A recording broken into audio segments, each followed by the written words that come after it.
પાવાગઢ નજીક ગમફાર અકસ્માત સર્જાયો હતો। લક્ઝરી બસે બાઇકને અડફેટે લેતા સ્થળ પર જ યુવકનું કરુણ મોત નીપજ્યું હતું અને બસ ચાલક ફરાર થયો હતો।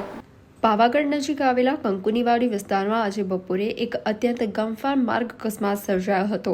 એક પૂરપાટ ઝડપે આવતી ખાનગી ટ્રાવેલ્સની લક્ઝરી બસે બાઇકને જોરદાર અડફેટે લેતા બાઇક ચાલક યુવકનું ઘટનાસ્થળે જ કરુણ મોત નીપજ્યું હતું, જ્યારે પાછળ બેઠેલા તેના મિત્રનો આબાદ બચાવ થયો હતો।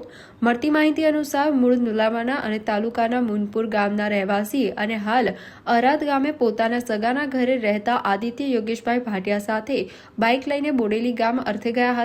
બોડેલીથી પરત ફરી રહેલા હતા તે સમયે પાવાગઢ નજીક કંકુનીવાડી પાસે એક લક્ઝરી બસે તેમની બાઇકને ટક્કર મારી હતી, જેમાં આદિત્ય યોગેશભાઈ ભાટિયાનું ઘટના સ્થળે જ મોત થયું હતું, જેમાં અમિત પટેલ પાછળ બેઠેલ યુવક સામાન્ય ઇજાઓ થવા પામી હતી।